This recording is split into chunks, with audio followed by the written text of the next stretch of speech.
dalili zimeshaanza kuonekana ya watu kupandisha bei bidhaa, wakitarajia kwamba Ramadhani inakuja basi wapate zaidi. Hili si jambo zuri.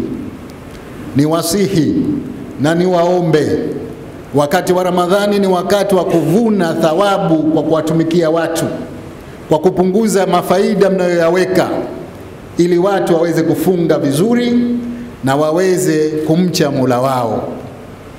Kwa hivyo ujumbe wangu leo ni kwa wafanya biashara, tuhakikishe kwamba bei za bidhaa hazipandishwi kwa sababu ya Ramadhani tu. Alhaji Dr. Mwinyi ameyasema hayo alipokuwa akitoa salamu zake kwa waumini wa dini ya Kiislamu pamoja na wananchi mara tu baada ya sala ya Ijumaa katika msikiti wa Amani jijini Zanzibar. Natambua kwamba dunia imeingia katika changamoto za kibiashara. Baada ya ugonjwa huu wa COVID, bidhaa nyingi zimekuwa adimu huko zinapotoka, jambo ambalo limepelekea bei kupanda.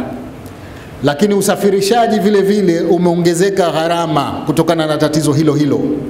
Ndio maana tunaona bidhaa nyingi zimepanda bei.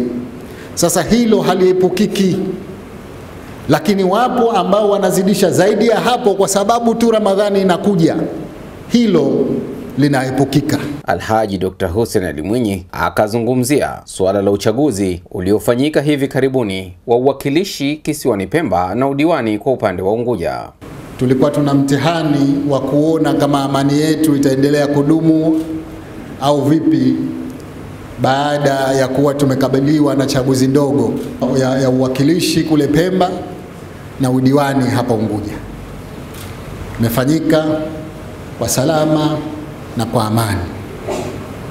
Yapo maneno yalisemwa na baadhi ya watu kuhusu chaguzi hizo, na yalisemwa na pande zote mbili za vyama vyetu vikubwa, lakini kama ilivyo kawaida hatuwezi kuwa watu wote 100% tuko kwenye mstari.